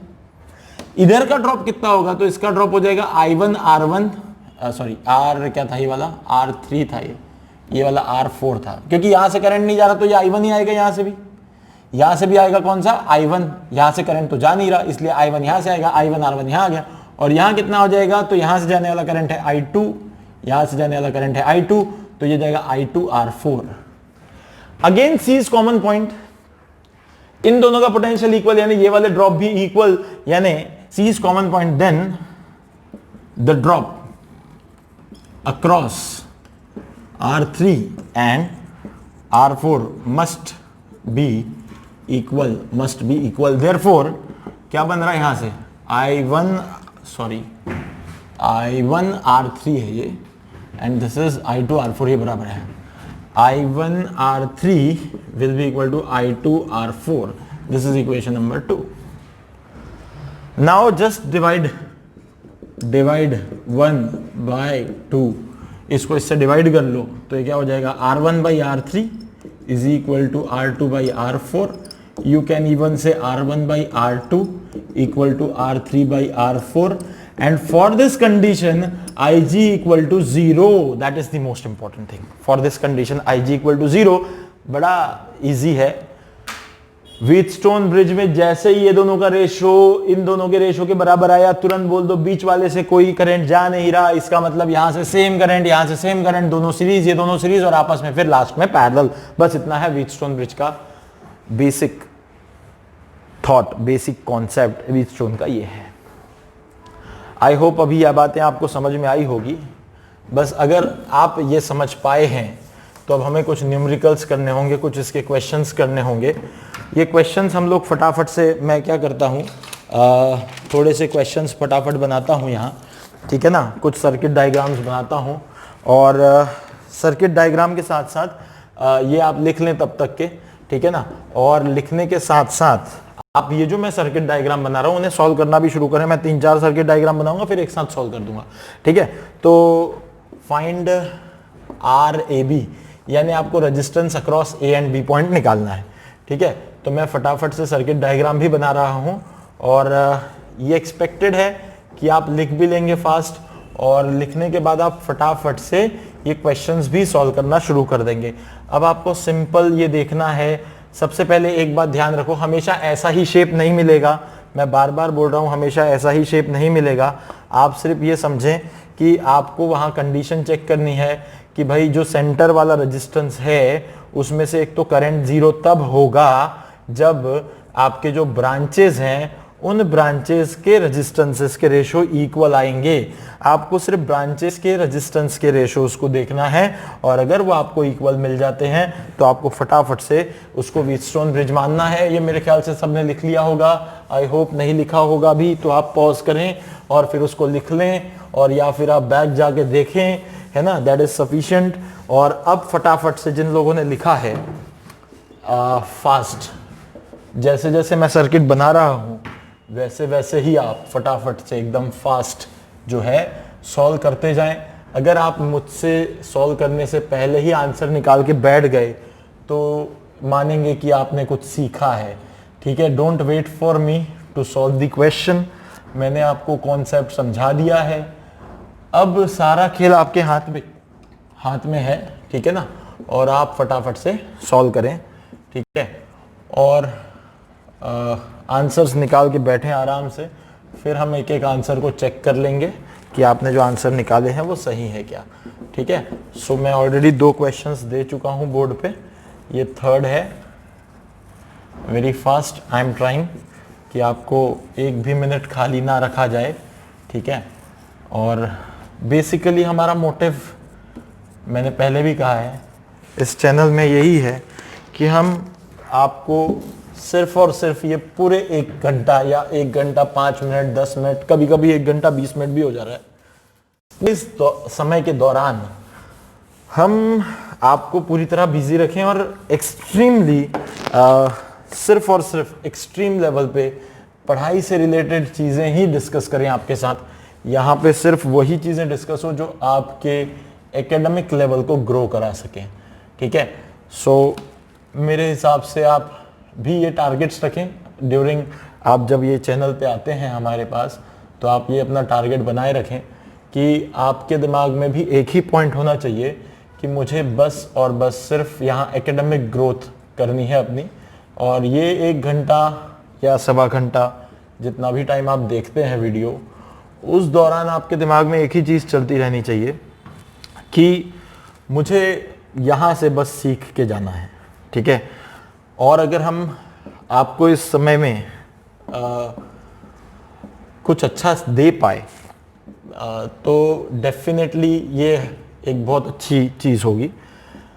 हाँ, अभी शॉर्टली हमने एक और चीज़ सोची है कि हम कुछ ऐसे वीडियोस भी डालेंगे जिसमें थोड़ा मोटिवेशनल टॉक हो, जिसमें हम आपसे और भी कुछ चीज़ें डिस्कस कर सकें, जिसमें बहुत सारी बातें डिस्कस हों, जिससे आप पढ़ाई और इफ़ेक्टिवली कैसे कर सकते हैं उसके बारे में बातचीत हो। उसमें थोड़ा सा ये भी सोचते हैं कि उसमें थोड़ा सा हम पढ़ाई के अलावा भी कुछ डिस्कशंस करेंगे, क्योंकि इंसान की लाइफ में ना बहुत सारी दूसरी प्रॉब्लम्स होती हैं, जिससे क्या होता है कि वो उतना इफ़ेक्टिवली पढ़ नहीं पाता। समटाइम्स पढ़ने की बात नहीं, हर काम के लिए बोल सकते हैं आप। तो determine the value of R, the current in the branch C D is 0। Okay, तो कभी कभी क्या होता है, हमारे पास दूसरी भी कुछ परेशानियां होती हैं जिसके कारण हम अपनी लाइफ में आउटपुट नहीं दे पाते बेटर। तो मैं जो ये कह रहा था कि हम लोग कुछ और भी चीज़ों से डिस्कशन वाले वीडियोस बनाएंगे, तो मेरा मोटिव यही था कि हम उस दौरान सिर्फ थोड़ा डिस्कशन जो करेंगे वो अलग डिस्कशन करेंगे, जिसमें हम हमेशा ये फोकस करेंगे कि पढ़ाई के दौरान आपको ऐसी कौन सी चीज़ें जो अफेक्ट करती हैं, और उन चीज़ों को एनालाइज करेंगे अपन, और उन चीज़ों को एनालाइज करने के बाद उन पे कुछ रेमेडीज़ करेंगे ताकि आपको वो चीज़ें जो है अफेक्ट ना करें, और पढ़ाई के समय कम से कम आपका डिस्टर्बेंस जो है वो ना के बराबर हो, नेग्लिजिबल हो, है ना। तो ये एक अच्छा आपके लिए पॉइंट हो सकता है, अपने आप को ओपनली डिस्कशन करने का, अपने आप से सब चीज़ों को डिस्कस करने का, बताने का आपके बारे में, है ना। आई होप कि आपने कुछ क्वेश्चंस तो कर लिए होंगे, मैंने काफ़ी सारे फिगर्स तो बना दिए, है ना। अभी और भी है मेरे पास, मैं और भी बनाऊंगा, है ना। तो आज की वीडियो को हम इस पे एंड करेंगे जब हम व्हीटस्टोन कंप्लीट कर लेंगे। Now it is again very simple, very similar to that figure of Wheatstone, पर ऐसा ही नहीं मिलेगा। देखो अब आपको वैसे नहीं दिख रहे होंगे, अब थोड़े अलग अलग दिख रहे होंगे, है ना। पर है सारे व्हीटस्टोन, शेप साइज अलग अलग है, बट हमें सोचना पड़ेगा व्हीटस्टोन है या नहीं है। यहाँ तो आप देख ही पा रहे हैं, यहाँ एक आर है, यहाँ 2R है, यहाँ आर है, यहाँ आर है, यहाँ आर है, ये वाला बीच वाला रेजिस्टेंस है। आप देखोगे 2R/2R, यानी ये बाई ये, इसका रेशो और इसका रेशो इक्वल, यानी 2R/2R is 1:1, R/R is again 1:1। इसका मतलब ये वाला रेजिस्टेंस जो है ये कैंसिल हो गया, ये गायब हो गया यहाँ से। अब बचा आपके पास ये और ये, तो यहाँ से करंट सेम जाएगा, यहाँ से करंट सेम जाएगा, 2R और R हो जाएगा 3R, तो यहाँ पे आ गया आपके पास ऊपर वाली ब्रांच में 3R, नीचे वाली ब्रांच में भी एक और रेजिस्टेंस आएगा this is A, this is B, तो ये वाला भी 2R और एक R हो गया, 3R और 3R दोनों पैरेलल में है, तो आधा हो जाता है रेजिस्टेंस। अगर दो इक्वल रेजिस्टेंस पैरेलल में हो जाए तो इसका मतलब RA भी जो होगा वो आ जाएगा इसका आधा, यानी 3R/2। ये बेसिक बात है जो मैंने पिछले वीडियो में बताई है। जब भी कभी दो रेजिस्टेंस इक्वल वैल्यू के पैरेलल में लगा दिए जाए दो, तो इक्विवेलेंट उनका आधा हो जाता है। 3 लगा दिए जाए तो 1/3 हो जाता है, 4 लगा दिए जाए तो बाय 4 हो जाता है, n लगा दिए जाए तो बाय n हो जाता है। ये मैं ऑलरेडी कॉन्सेप्ट लास्ट वाले में सीरीज पैरेलल कॉम्बिनेशन में पढ़ा चुका हूं। They are very simple. मैं बिल्कुल समझ सकता हूं इस बात को कि शायद आप सब ये सॉल्व करके बैठे होंगे बड़े आसानी से। मुझे पता है अगर आपने ये वीडियो देखा होगा शुरू से तो आप डेफिनेटली इसको सॉल्व करके बैठे हुए हैं आराम से। मैंने शायद वहां के कुछ रेजिस्टेंस की वैल्यू नहीं लिखी है, शायद उससे कुछ लोग लटक जाएं, तो इसका रेजिस्टेंस का वैल्यू R ही है, ठीक है। ओके चलो, so that is different thing, है ना। मेरे ख्याल से सब लिख लिए। हाँ, एक और शायद रह गया, ऐसा होता है क्योंकि इतनी सारी वैल्यूज हैं। Okay let me see, that is 5 ohm. Okay that is 5 ohm, this is 5 ohm. Okay हाँ, कोई हमारे पास होशियार बच्चे हैं, उन्होंने ये भी सोच लिया होगा कि भाई ये वाला 10 है, ये वाला 6 है, तो 2:1 है, तो यहाँ पे भी 2:1 यानी यहाँ 5 ओम होना चाहिए, क्योंकि सर व्हीटस्टोन ब्रिज के करा ही रहे हैं तो फिर 5 होना चाहिए। तो किसी ने सोच भी लिया होगा, निकाल भी लिया होगा, वेरी गुड अगर किसी ने निकाल लिया है तो, है ना। तो ये हमारे पास एक क्वेश्चन का आंसर आ गया, बहुत फास्ट आ गया। यहाँ पे आप देख सकते हैं, आप दूसरा फिर से देखो 2:3, यहाँ पे 2:3 दिख ही रहा है आपको, 2:3 और 4/6 करोगे तो 4/6 आप देख सकते हो। ये भी आ गया 2/3, तो ये आ गया 2/3 और ये वाला भी आ गया 2/3, यानी अगेन ये बीच वाला रेजिस्टेंस गायब हो गया। इसको सर्किट से हटा दो, इसका मतलब यहाँ से जो करंट जाएगा वो सेम जाएगा, यहाँ से जो करंट जाएगा वो सेम जाएगा। इसका मतलब फिर से ऊपर वाले दोनों सीरीज में, नीचे वाले दोनों सीरीज में। आपको फिर से एक बार मैं ये बना के दिखा देता हूँ, जो सर्किट बन जाएगा वो कुछ ऐसा बन जाएगा। यहाँ पे आ जाएगा B पॉइंट, यहाँ पे आ जाएगा A पॉइंट, यहाँ पे 2 और 4 आ गया 6, ये 6 ऊपर वाला है, ठीक है। और यहाँ पे आ गया 3 और 6 यानी 9, ठीक है, 6 ओम 9 ओम। अब आप लिख सकते हो RAB, मैंने बताया था डायरेक्ट दो रेजिस्टेंस पैरेलल में, तो R1 R2 upon R1 plus R2 होगा, यानी R1 into R2 upon R1 plus R2 यानी 15 हो जाएगा। यहाँ पे आप काट लो 3 जा 3 5 जा तो 18/5 ओम, ये आपके पास RAB आ गया होगा। आई होप आपको ये आंसर मिल गया होगा। अब थोड़ा सा एक जो ये क्वेश्चन मैंने बनाया है ये थोड़ा डिफरेंट क्वेश्चन है। इस क्वेश्चन को अगर आप देखोगे तो ये क्वेश्चन ऑलरेडी मैंने जो इसके पहले वाला, इस वीडियो का ही पहला जो पार्ट है जिसमें हमने इक्वल पोटेंशियल मेथड एक और ली है, इसके पहले वाले पार्ट में, उस पार्ट में आप देखोगे तो ये क्वेश्चन के लिए आपको मिल जाएगी चीजें। हमें सर्किट को रीड्रॉ करना पड़ेगा। सर्किट को रीड्रॉ करना पड़ेगा, कैसे करेंगे, पिछले वाले इसमें अभी जस्ट बताया मैंने थोड़ी देर पहले कैसे करेंगे हम इसको। तो ये एक पॉइंट है, ये एक पॉइंट है, ये एक पॉइंट है, ये एक पॉइंट है। आप देखोगे तो यहाँ पे तो B पॉइंट है, यानी ये VB हो गया। यहाँ से बीच में एक रजिस्टर लगा हुआ है तो ये B नहीं हो सकता। यहाँ पे A है, ये VA हो गया। यहाँ फिर एक रजिस्टर लगा हुआ है R, तो ये फिर A नहीं हो सकता। तो इनके नाम कुछ अलग होंगे, हमें नाम कुछ अलग रखने पड़ेंगे। मान लेते हैं कि इसका नाम C हो गया, इसका नाम कुछ D हो गया, क्योंकि यहाँ बीच में रजिस्टर लगा है। फॉर एग्जाम्पल मैंने एक क्वेश्चन ऐसा कराया, ये अगर डायरेक्ट जुड़ा होता यानी शॉर्ट किया होता तो यहाँ पे B है तो यहाँ का भी पॉइंट का नाम B हो जाता। ये भी अगर डायरेक्ट जुड़ा होता तो ये वाले पॉइंट का नाम A है तो ये भी A हो जाता। देखो हमने पहले कर रखा है वो वाला क्वेश्चन, पर यहाँ डायरेक्ट नहीं जुड़ा, यहाँ रजिस्टर लगा हुआ है। रजिस्टर लगा हुआ है, इसका मतलब ही ये है रहा है कि भाई यहाँ का जो पोटेंशियल है वो B नहीं हो सकता, इसलिए उसका कुछ नाम होगा D। 4 पॉइंट्स आ गए। अब ये 4 पॉइंट्स आ गए तो सबसे पहले ये A लगा दो, इस तरफ आप B लगा दो। इनके बीच में कहीं तो भी C है और D भी है, पर अब वो कहाँ है एग्जैक्टली नहीं पता। पर देखोगे तो A जो है वो डायरेक्टली C से जुड़ा हुआ है, तो कहीं ना कहीं हम ऐसा कर सकते हैं कि भाई कहीं तो भी C ले लें अभी के लिए। तो ये A जो है वो डायरेक्टली C से जुड़ा हुआ है, ये A जो है C से जुड़ा हुआ है, A C से जुड़ा हुआ है, यानी ये रजिस्टर हो गया। वैसे ही अब देखोगे तो A D से भी जुड़ा हुआ है, यानी कहीं ना कहीं D को रखना पड़ेगा। तो अब D जो है पर वो B से भी जुड़ा हुआ है, तो ऐसा कहीं रखना पड़ेगा कि वो B से भी जुड़ जाए। तो ये A जो है वो देखो D से जुड़ा है, ये D आ गया, और साथ ही साथ B से भी जुड़ा है तो B से भी जोड़ दो, यानी A और D के बीच का ये रजिस्टर खत्म हो गया, और D और B के बीच का ये रजिस्टर भी खत्म हो गया।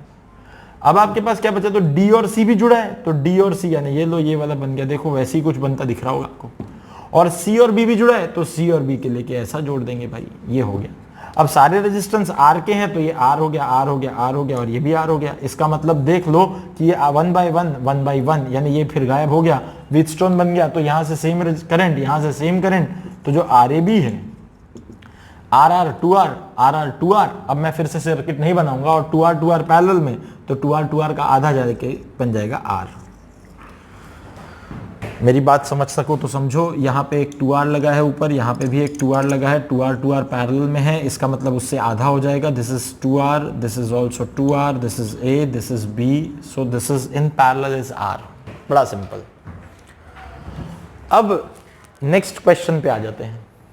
नेक्स्ट क्वेश्चन पे आ जाते हैं तो देखो, ऐसे क्वेश्चंस होते हैं ना, इनको बस ऐसा है, कुछ भी नहीं करना, इस वाली ब्रांच को ऐसा खोल लो। अगर आप इस वाली ब्रांच को ऐसा खोल के देखते हो तो देखो आपको कुछ ऐसा दिखेगा। देखो जरा, कुछ दिखता होगा तो ऐसा, ये ऐसा, इसको बस खोल दिया मैंने और कुछ नहीं किया। ये ए बाहर आ जाएगा यहाँ पे, इसको नंबर को मिटा देता हूँ, ये ए आ जाएगा।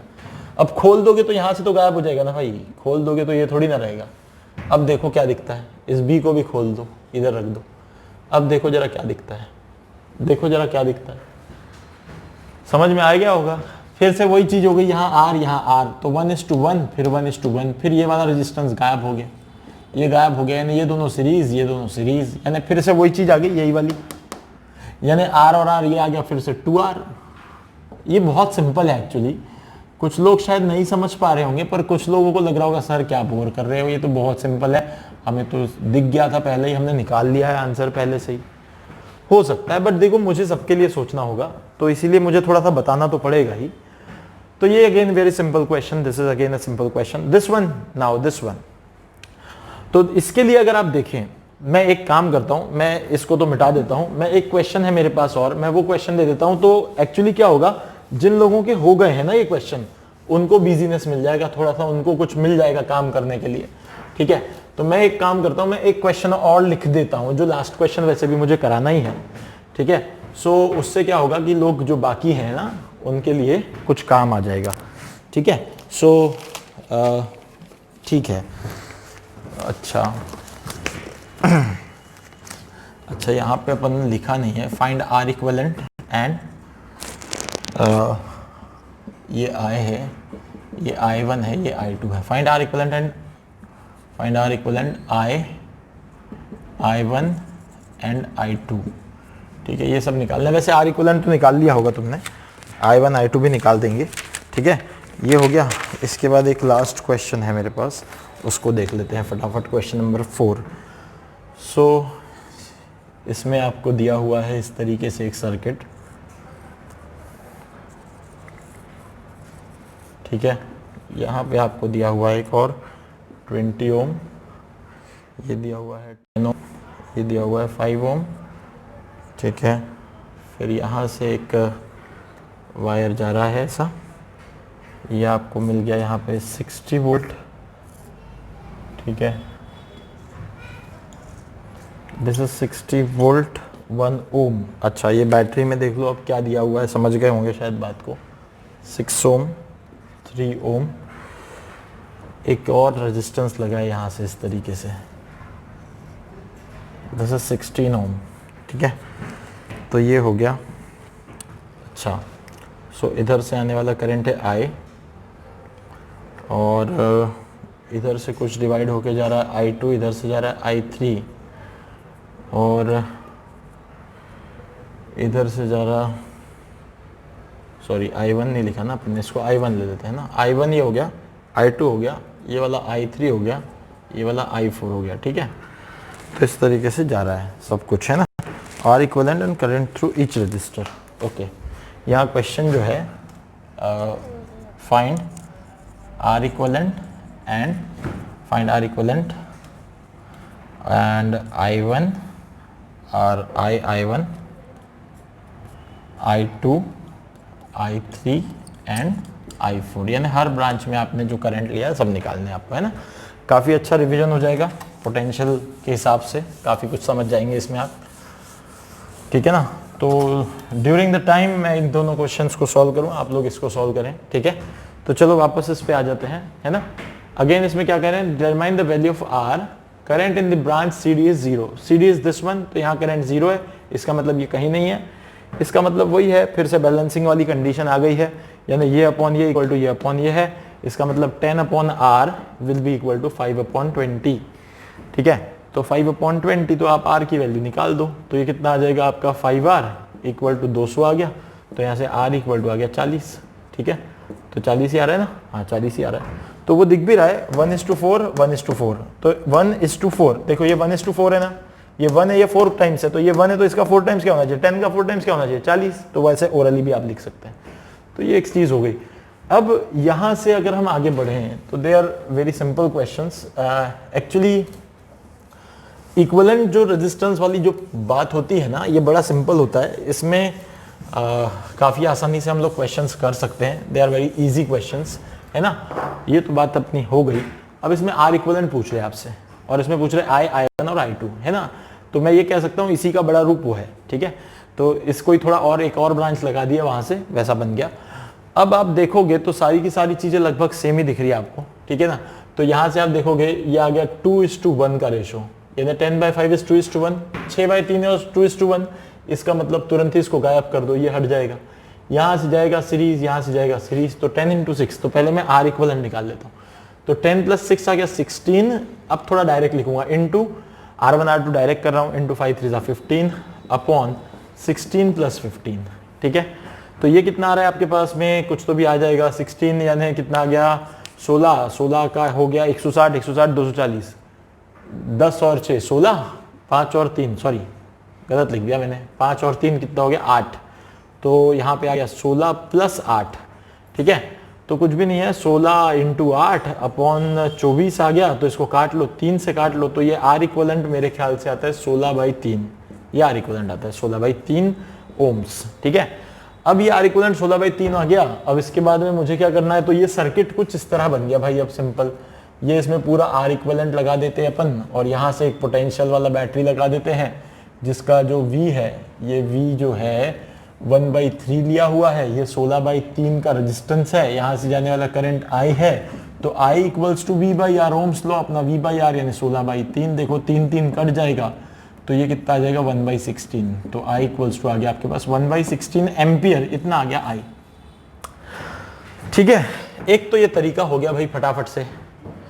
अब मैं आपको थोड़ा सा तरीका बता दूं, तो सिंपल तरीका बता दूं, दोनों तरीके से कर दूंगा मैं तो, यानी यहां से मैंने लगा दिया एक बैटरी, इसके पास पोटेंशियल है 1/3 का, और यहां से मेरे पास जो करंट आ रहा है ये 1/16 का आ रहा है, मुझे I1 भी निकालना है ऊपर वाला, और मुझे I2 भी निकालना है। ऊपर से करंट है मेरे पास 16, सॉरी ऊपर से रेजिस्टेंस है मेरे पास 16, और नीचे वाली का रेजिस्टेंस है 8। आप अगर देखोगे तो रेजिस्टेंस का रेशो है 1:2, रेजिस्टेंस का पहले मैं ओरली करके दिखाता हूं, रेजिस्टेंस का रेशो है 1:2, तो करंट का रेशो होगा 2:1, गोले वाला रेजिस्टेंस बिना गोले वाला करंट, करंट का रेशो होगा 2:1, करंट का रेशो होगा 2:1, यानी यहां से 2 भाग जाएंगे, यहां से 3 भाग जाएंगे, यानी मुझे 2 भाग जाएगा, और यहां से 1 भाग जाएगा, यानी मुझे टोटल 3 भाग करने होंगे।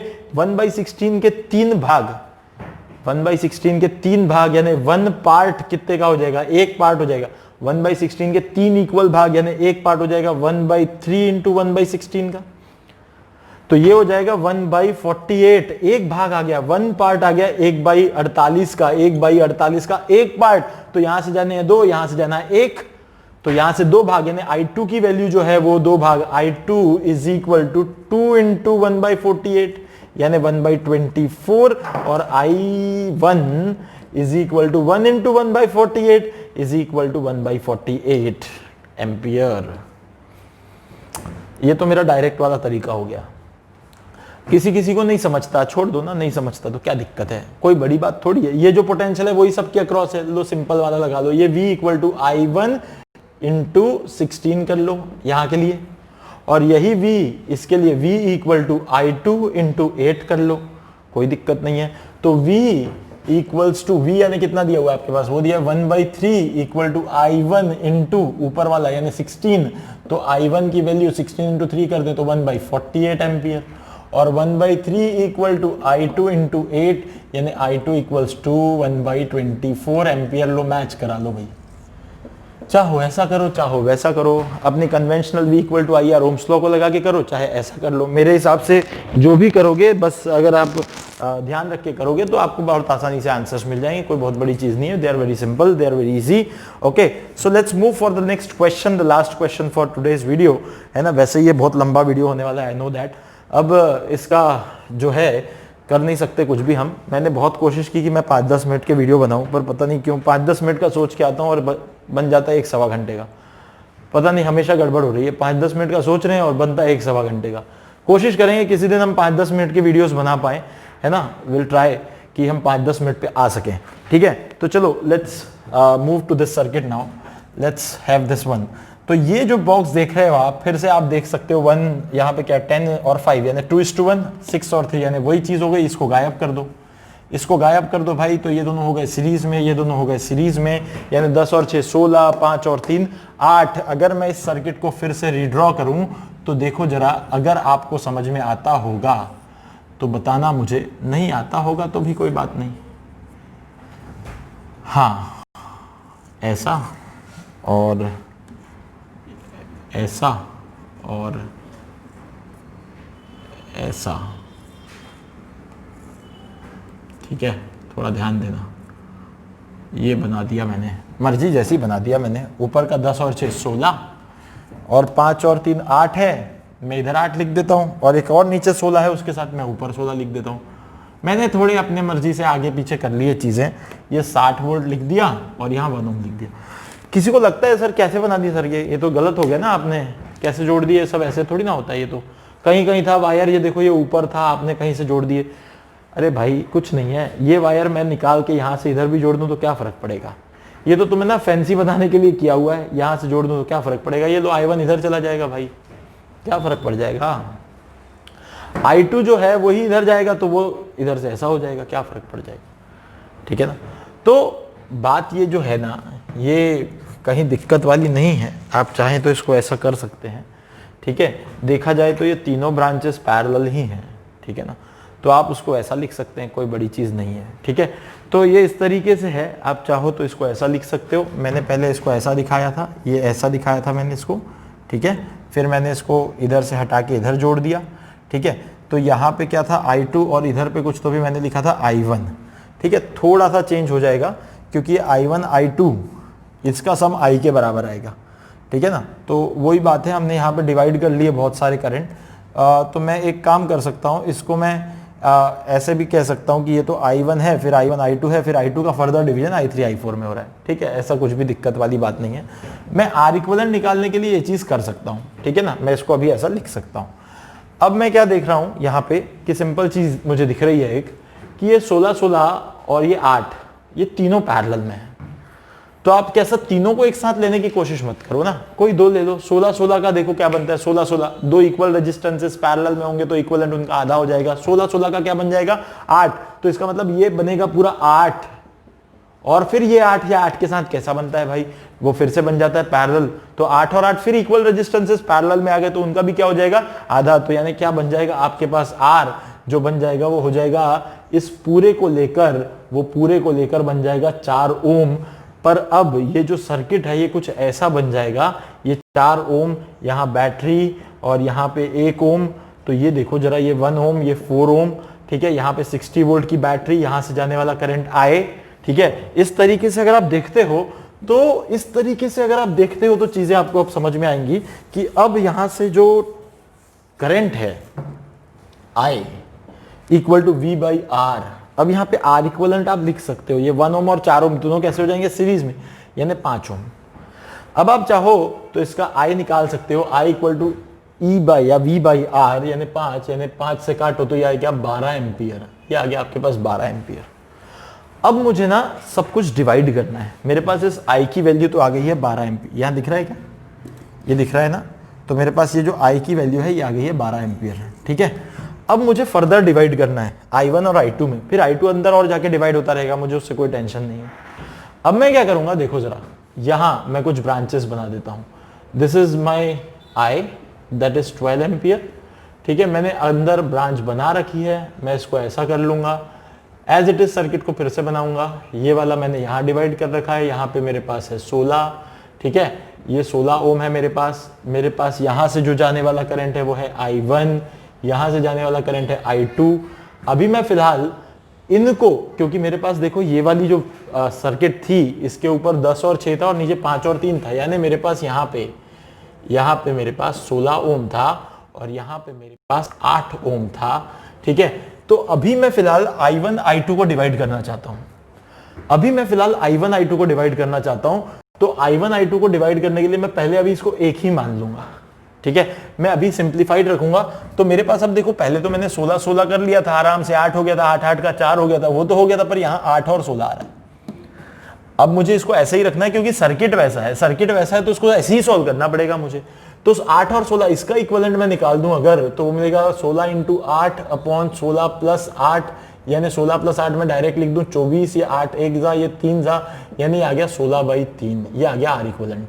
यानी मैं क्या करूंगा, इसको एक ही रेजिस्टेंस दिखाऊंगा और उसको दिखाऊंगा मैं कितना, तो उसको दिखाऊंगा मैं 16/3, ये एक रेजिस्टेंस दिखाऊंगा, यहां से इसको जोड़ दूंगा, दिस इज 16/3। ठीक है, और मैं थोड़ा सा इसको कन्वेंशनली सॉल्व करके दिखाऊंगा। यहां पे अब मेरा सर्किट रिड्यूस हो गया और यहाँ पे मेरे पास एक बैटरी है, यहाँ पे एक मेरे पास 1 वोल्ट है, 1 ओम है सॉरी, यहाँ 60 वोल्ट है। पर अभी ये 60 वोल्ट क्या इन दोनों के अक्रॉस आ रहा है?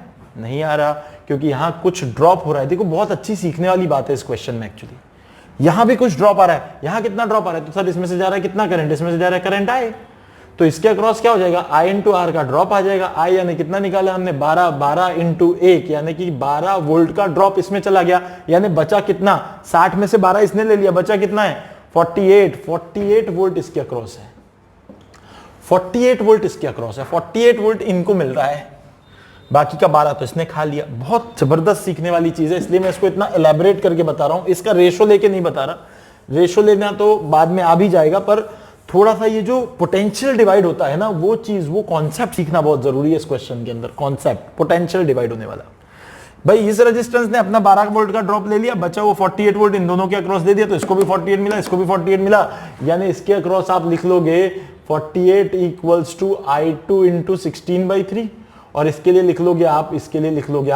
48 इक्वल्स टू I1 इंटू 16।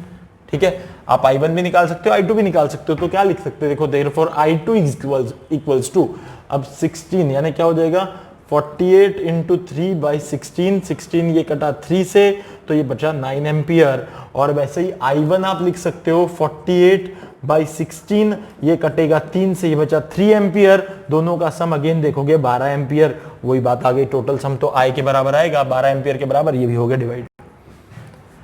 इसके बाद खेल खत्म नहीं होता, क्योंकि I2 भी फर्दर डिवाइड हो रहा है, I3 और I4, बहुत कुछ डिवाइड हो रहा है यहां। अब थोड़ा सर्किट और सिंप्लीफाई करेंगे, आखिरी स्टेप है ये सर्किट को सॉल्व करने का। I2 अब आ रहा है यहां से, अब मैं सिर्फ इसको बनाऊंगा। अब I2 अगर यहां से आ रहा है तो फिर ये यहां 2 ब्रांच है मेरे पास, एक ऊपर एक नीचे, ठीक है, और इसके भी अक्रॉस मुझे 48 वोल्ट ही मिलता है, 48 वोल्ट ही मिलता है, क्योंकि वो तीनों ही पैरेलल में है।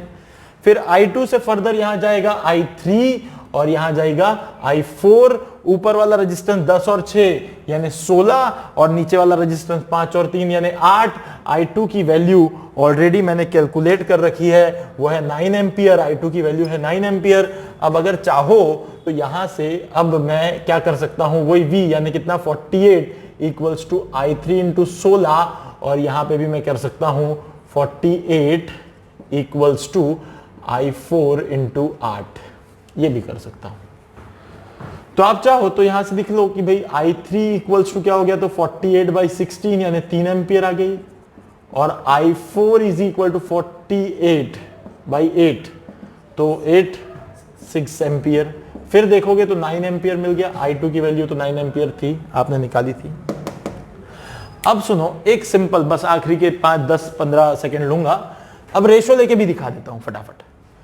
यहां पे अगर आप देखोगे तो टोटल आ रहा है 9 एम्पियर का करंट, और करंट के बाद यहां जो रेजिस्टेंस का रेशो है वो 2:1, तो करंट जो जाएगा वो जाएगा 1:2, गोले वाला रेजिस्टेंस का रेशो और बिना गोले वाला करंट का रेशो।